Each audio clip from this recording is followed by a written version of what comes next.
my body matured faster than most girls my age. When I turned 18, my overprotective brother worried-eyed be taken advantage of, so he asked his best friend to look after me. But the first time we met, that man's eyes never left my body. After I graduated from college, he kept crossing the line again and again.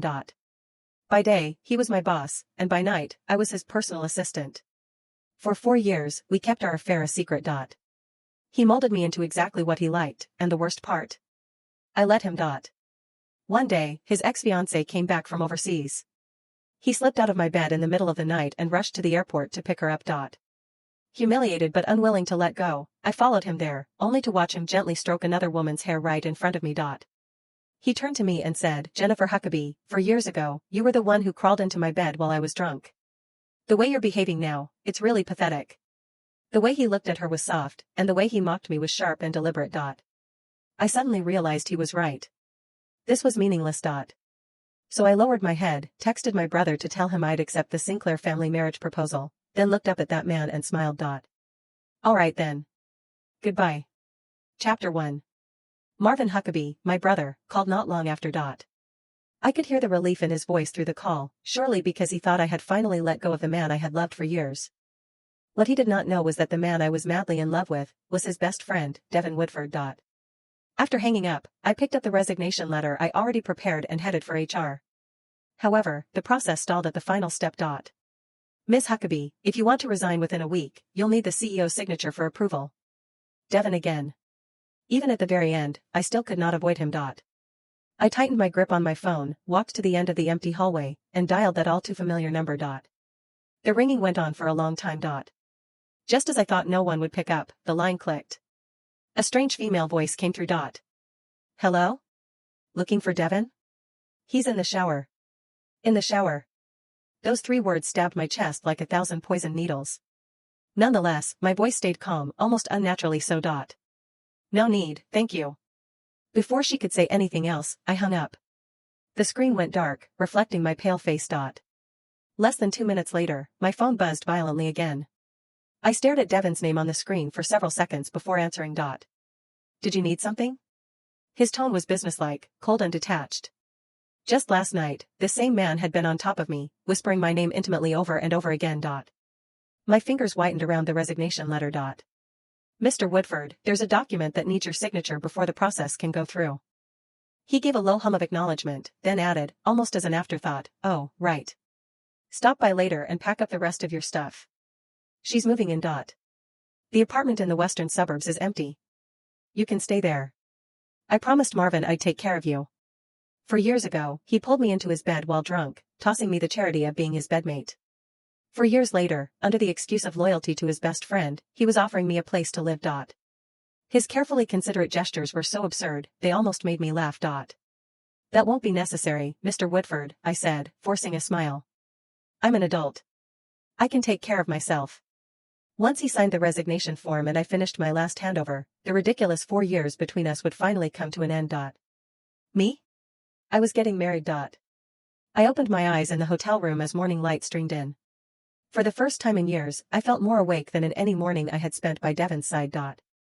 I called a car and returned to the villa I'd lived in for 4 years. However, the moment I stepped inside, I almost thought I had walked into the wrong house. The once minimalist black and gray space was instead drenched in warm tones. The entryway wall, where I had begged him for a month to let me hang even a single plush toy, had been transformed into a display filled with stuffed animals. "Melissa likes it this way," Devin's voice sounded from behind me. When I turned, he looked slightly troubled. "She came by yesterday. Saw your things and got upset." It was not until he led me to the storage room that I understood what he meant. Chapter 2. In the corner, all my luggage was piled up like garbage. It was a chaotic mess of things that once held meaning. The diamond necklace Devin had given me was crushed beyond recognition, and the pair of mugs we made together were shattered into pieces. He sighed softly. "None of this is worth much anyway. Just throw it out. If you need something, I'll buy you new ones." "Not worth much?" My gaze fell on a small, colorful glass jar among the wreckage. The lid had broken open, revealing the folded paper stars inside. There were 1,001 of them, each one I had made back when I secretly loved him, each carrying a bit of affection I never dared to speak aloud. I picked up the cracked jar, then tossed it along with the other broken gifts into the trash bin nearby. Devon's brows furrowed instantly, but I just smiled faintly. You're right, Mr. Woodford. Things that aren't worth anything should be thrown away when they're dirty or broken. That included my foolish, misplaced feelings. Ignoring the sudden darkness that crossed his face, I lowered my head and pulled out the resignation letter from my bag. Mr. Woodford, this is my... Before I could finish, his phone rang. Melissa Nicholson's voice came through clearly in the quiet storage room. Dev, it's raining. Come pick me up. The emotions on his face vanished in an instant. He did not even glance at the document in my hand and signed his name at the bottom. Take a taxi home. Text me when you get there. By the time Devon drove off, the rain became a downpour. The villa sat halfway up the mountain, so there was no way to hail a taxi. So, I opened my umbrella and started walking downhill against the wind. Suddenly, I slipped. Pain shot through my knees and elbows as I hit the ground hard. Ignoring the sting, I clutched my bag tightly. It held my resignation letter. If that got wet, I would have to see him again, and I did not want that. Just then, a familiar black luxury car came speeding from afar. It did not slow down as it passed. Water splashed all over me, soaking me completely. Through the passenger side window, I caught a glimpse. It was Melissa, perfectly made up, sitting beside Devon, who smiled at her tenderly. My jaw clenched. Pressing my palm to the cold, wet ground, I forced myself to stand. Pain seared through my knees, but I straightened my back and walked away in the opposite direction of the car. The resignation paperwork only needed 3 days to process. On the last day, I was in the office, wrapping up my final handover. My phone lit up with a message from Devon. Bring in a cup of hot honey water. Technically, I was still his assistant, so I had to finish my duties. I made the drink, then knocked on his office door. As soon as I entered, I froze. Melissa was lying on the couch, her head resting on Devon's lap. He was gently massaging her lower abdomen. In these 4 years with him, when I felt the cramps during my period, I would curl up at my desk, barely able to straighten my back. All he ever did was toss me a box of painkillers. Don't let it affect your work. That was all he said, and coldly at that. My old self, the pathetic self, foolishly fell for that subterranean act. Keeping my expression neutral, I walked past them and set the cup on his desk. Mr. Woodford, your hot honey water is here. I turned to leave, but Melissa suddenly stood up. Wait. Her eyes studied me. You're Marvin Huckabee's sister? Before I could answer, her hand had swung across my face. My ear buzzed, my cheek instantly burning and swelling. Devon shot to his feet, startled. Mel, what are you doing? Her eyes reddened, tears welling as she pointed at me and turned to him. She's from the Huckabee family and journal. She could have lived like a princess, but instead, she came to you as an assistant. And you're telling me she doesn't like you? The air froze. Devon's gaze flickered across my face, then he turned, gently pulling Melissa into his arms, wiping away her tears. His voice was soft, tinged with helplessness and unmistakable affection. Even if she does like me, it's all one-sided. Because in my heart, there's only room for you. Chapter 3. A flash of triumph crossed Melissa's face as she nestled into Devon's arms, her voice sweet and coy. Then fire her. I don't ever want to see her again. Devon's brows tightened almost imperceptibly, a faint hesitation flickering in his eyes. Seeing that, Melissa picked up the cup of hot honey water on the desk, and in the very next second, she screamed as she flung it toward me. Ah. Dev, it's hot. Her scream was sharp enough to pierce through the air. As she clutched her reddened fingertips, Devon's face instantly darkened. His cold gaze locked on me, completely ignoring the angry burn spreading across my bare arm. Jennifer. You've been with me for 4 years, and you can't even handle something this simple? Were you targeting Mel on purpose? Before I could explain, he turned to call his secretary and Ms. Lane, Ms. Huckabee made a serious mistake. Dock her full month's salary and bonus. Also, announce her error publicly in next week's company meeting. Nancy Lane shot me a quick, uneasy glance before speaking softly. But, Mr. Woodford. Ms. Huckabee has already resigned. The moment those words left her mouth, Melissa suddenly gasped and cried out in pain. Dev, since you're so eager to defend your precious assistant, I'll just leave, forever. Devon's pupils constricted. Ignoring whatever the secretary said, he wrapped Melissa tightly in his arms. Mel, don't. Please. His icy glare cut into me like a blade. Jennifer, if this ever happens again, go back to journal. Even if Marvin himself comes begging, I won't let it slide. My burned arm throbbed, cold sweat rolling down my temples, yet my voice came out steady and quiet. Don't worry. It won't happen again. He clearly had not expected that response. For a brief second, he froze. Then, without another word, he scooped Melissa into his arms. Come. We're going to the hospital. As his gaze swept over the blistered skin on my arm, his brows furrowed even tighter. You're coming too. Worried about getting an infection, I said nothing and followed. In the back seat, my phone buzzed. It was a message from Devin. I acted out of panic back there. But I've already lost Mel once, I can't lose her again. If you're upset, I'll make it up to you. I stared at those words, then at the man in the front seat, fussing over Melissa like she was made of glass. The whole thing was so ridiculous, I almost laughed. With one tap, I blocked him. The next second, a friend request popped up. It was from my arranged fiancée, Frances Sinclair. We had met once before. I took a slow breath, then pressed the accept button. The car stopped at the hospital's emergency entrance. Just as I opened the door to get out, another car came speeding from the side. Instinctively, Devin shielded Melissa in his arms. Meanwhile, I stumbled backward, falling hard into a nearby flowerbed. When I got up, I saw him cradling Melissa as he rushed toward the ER. Her hand had only a minor scrape. Miss, your arm's bleeding. You need to have it dressed, said a stranger as he handed me a clean handkerchief. I pressed it against the burn and murmured a quick thanks. Without a moment's hesitation, I walked to the curb and flagged down a cab. Airport, please. The car pulled away, heading in a direction without Devin. Meanwhile, after settling Melissa in a hospital room, Devin suddenly remembered my injury. He asked a nurse for some burn ointment. Where's the woman who came in with me? Her name's Jennifer Huckabee. What room is she in? The nurse checked the records and shook her head. Sorry, sir. There's no patient by that name. Devin froze, his grip on the ointment tube tightening. Then, his phone rang. It was a call from Marvin. The moment he answered, my brother's furious roar exploded through the speaker. Is this how you take care of my sister, Devin? She's covered in injuries, you jerk. Devin frowned, instantly assuming I had run to complain to my brother. His voice dropped, heavy with irritation. Is she with you? Put her on. Go screw yourself. My brother glanced at me, standing there in the airport terminal, and his tone was sharp with anger. If you really want to make it up to her, then show up in 2 days. She's getting married, and as you've taken care of her for so long, you'd better be there. Chapter 4, The Bluff. Devin didn't show up in 2 days. He didn't call, and he didn't text. According to Marvin, Devin had laughed when he heard the news, claiming it was a childish tactic to make him jealous. He told my brother that he would send a gift, but he wouldn't indulge my tantrum by attending a fake wedding. He truly believed I was incapable of leaving him.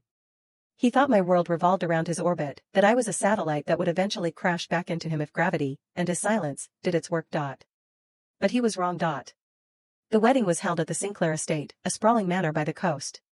It wasn't the rushed, shotgun affair Devin likely imagined. The Sinclairs moved with efficiency. I sat in the dressing room, the white satin of my gown cool against my skin. The sleeves were long, lace-trimmed, perfectly concealing the bandages on my arm and the bruises on my knees. Does it hurt? I looked up. Francis Sinclair stood at the door.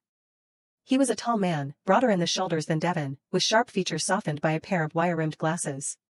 He didn't have Devin's aggressive charisma, he had the quiet, terrifying stillness of a deep ocean. The dress? No, I lied. Francis walked over, checking his watch. I meant your heart, Jennifer. I froze. We had only met twice. Once at a gala years ago, and yesterday to sign the prenuptial agreement. I know why you accepted, he said, handing me a small velvet box. You need an exit.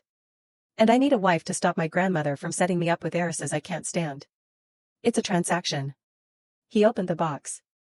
Inside was a simple, vintage pearl choker. It was elegant, understated, and worth more than Devin's entire apartment. But, Francis continued, his eyes scanning my face, I don't damage my investments. And I don't let others damage them either. If you walk out that door with me, you are a Sinclair. That means no one looks down on you again. I took the pearls, my fingers trembling slightly. Why me, Francis? He adjusted his cufflinks, offering a faint, unreadable smile. Because I saw you at the airport 3 days ago. You were bleeding, limping, and crying. But you didn't call him back. You got in a cab and left. I like resilience. He offered me his arm. Ready to shock the world, Mrs. Sinclair? Chapter 5, The Uninvited Guest. The ceremony was beautiful, but to me, it felt like a dream sequence. It wasn't until the reception that reality crashed the party. The heavy oak doors of the ballroom swung open. The chatter died down. Devin Woodford stood there. He wasn't wearing a tuxedo. He was in a gray business suit, looking disheveled, as if he had come straight from a meeting. Melissa was clinging to his arm, looking around with wide, judgmental eyes. Marvin stepped forward, his face red with anger, but Devin pushed past him, his eyes locking onto me. I was standing by the champagne tower, Francis's hand resting lightly on the small of my back. When Devin saw that hand, his jaw clenched. He marched over, pulling Melissa along like a prop. Jennifer, he barked, his voice echoing slightly. Stop this. The joke is over. The room went silent. I swirled the champagne in my glass, turning slowly to face him. Mr. Woodford. I didn't think you made the guest list. Devin let out a sharp, incredulous laugh. You actually hired actors? Rented a venue? Jesus, Jen, how much did this cost you? I told you, if you wanted a raise or a vacation, just ask. You don't need to stage a wedding to get my attention. He reached out, trying to grab my wrist, the injured one. Come on. Mel is tired. We're going home. Before his fingers could graze the silk of my sleeve, a hand intercepted his wrist. Francis didn't squeeze. He didn't twist. He just held Devin's arm in place with an iron grip, his expression bored. Mr. Woodford, Francis said, his voice smooth and low. Touching my wife requires a level of intimacy you do not possess. Devin ripped his arm away, sneering. Wife. Please. Who is this clown, Jen? Some freelancer? I'm Francis Sinclair, he said simply. The color drained from Devin's face. He knew the name. Everyone in the business world knew Sinclair Corporation. It was the predator that ate companies like Devin's for breakfast. Sinclair? Devin stammered, looking between us. You actually married him? Yes, I said, stepping closer to Francis. I looked Devin in the eye, really looked at him.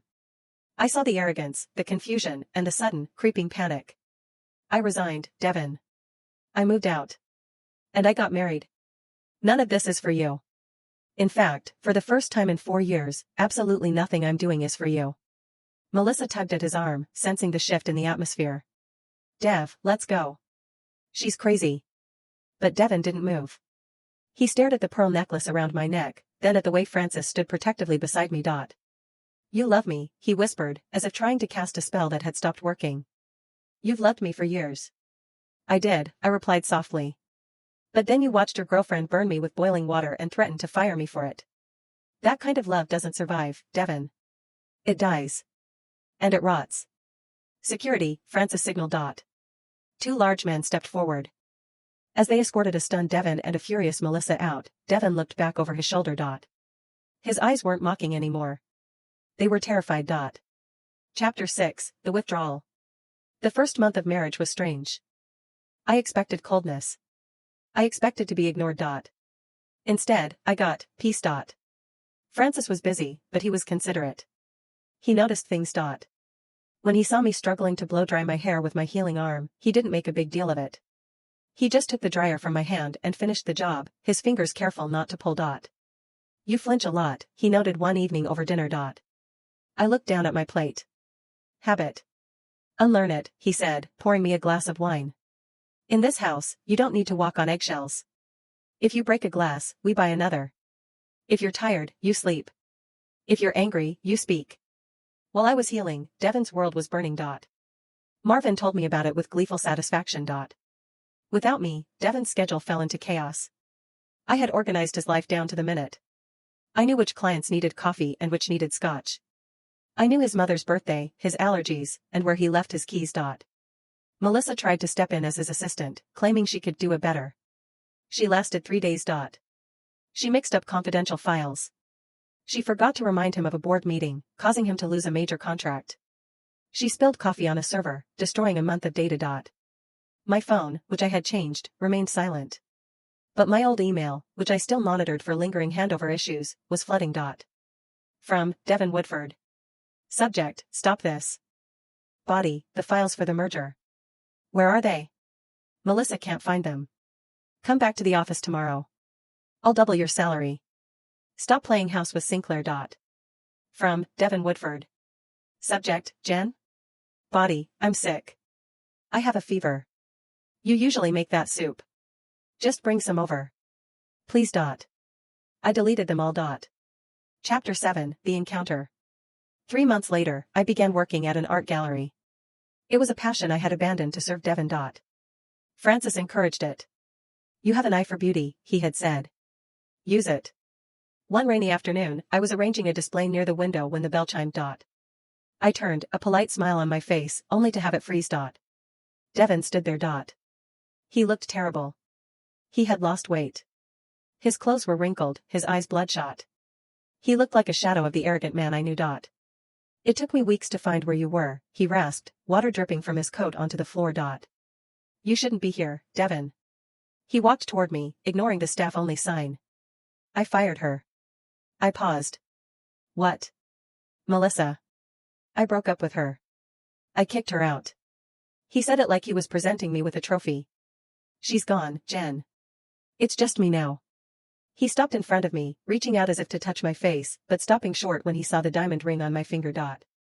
I made a mistake, he choked out. I thought she was the one I wanted because I lost her once. But having her back, it was a nightmare.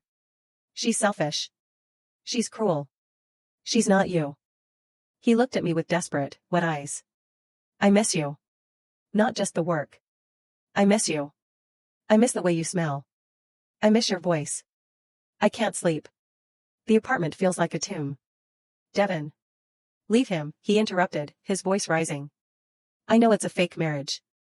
Marvin told me it was an arrangement. You don't love him. Come back to me. I'll marry you. I swear. Right now. We can go to the courthouse. He fell to his knees. The great Devin Woodford, kneeling on the floor of an art gallery. I love you, Jennifer. I realized it too late, but I love you. I looked down at him. For years ago, I would have killed to hear those words. I would have given my soul for them. But now? I felt pity. Stand up, Devin, I said quietly. Not until you say you'll come back. I'm not coming back. He froze. Why? You love me. You can't just turn that off. I didn't turn it off, I said, touching the pearls at my throat. You killed it. Bit by bit. Every time you looked at her while I was in your bed. Every time you mocked me. And that day at the hospital, when you left me bleeding in the dirt to chase a woman with a scratch. I shook my head. That was the moment, Devin. That was the funeral of my love for you. The bell chimed again. Francis walked in, shaking his umbrella. He took in the scene instantly, Devin on his knees, me standing tall. Francis didn't get angry. He didn't yell. He walked over, placed a hand on my shoulder, and looked down at Devin with mild distaste. Jennifer, we have reservations at 7 o'clock. Are you ready? He didn't even acknowledge Devin's presence as a threat. To Francis, Devin was just furniture. Devin stood up slowly, his face crumbling. He looked from Francis to me, seeing the easy comfort between us. Do you love him? Devin asked, his voice cracking. I looked at Francis. I looked at the man who had healed me, respected me, and given me wings. I'm learning to, I said honestly. And he's making it very easy. Devin turned and walked out into the rain. He didn't look back. Chapter 8, The Downfall. Devin didn't recover. Rumors circulated in the industry. Woodford Holdings was unstable. The CEO was erratic. He was drinking during the day. He was picking fights with partners. 6 months later, he made a fatal error. In a desperate bid to prove he was still powerful, he tried to undercut a Sinclair subsidiary. It was a sloppy, emotional move. Francis crushed him. It wasn't a war, it was an execution. Francis legally and methodically dismantled Devin's leverage, bought out his debt, and forced a board vote. Devin was ousted from his own company. I didn't ask Francis to do it. But I didn't ask him to stop either. He hurt you, Francis said simply when I saw the newspapers. I don't leave loose ends. Chapter 9, The Final Goodbye. A year after our wedding, I received a letter. It was from Devin. No email this time. Handwriting. Jennifer. I'm leaving journal. I have nothing left here. The company is gone. My friends, including Marvin, don't talk to me. Melissa is suing me for emotional distress. Ironic, isn't it? I'm going to attempt to start over somewhere else. I'm not writing to ask for you back. I know now that I never deserved you. I treated you like an object, and I lost the only real thing in my life. I saw a photo of you and Sinclair in the magazine yesterday. You were smiling. A real smile. I haven't seen that on you in years. I'm sorry. For the hot water. For the airport. For the 4 years I stole. Goodbye, Jen. I read the letter on the terrace of the villa. The sun was setting, casting a golden glow over the garden. Bad news? Francis asked, setting down 2 cups of tea. I folded the letter and placed it on the table. No. Just old news. I looked at my husband. Over the past year, the contract had blurred. We laughed together. We shared secrets. We shared a bed, not out of duty, but out of desire. He was my best friend. And yes, I loved him. Francis, I said. Thank you. For what? For seeing me when I was invisible. He smiled, that rare, genuine smile he saved only for me. He reached over and took my hand, intertwining our fingers. I didn't just see you, Jennifer. I recognized you. I leaned back, watching the sun dip below the horizon. The scars on my arm had faded to faint white lines. The memories of the cold office, the humiliation, and the rain-soaked airport felt like a story about someone else. I was Jennifer Sinclair. I was loved. And I was finally, truly, free. The end.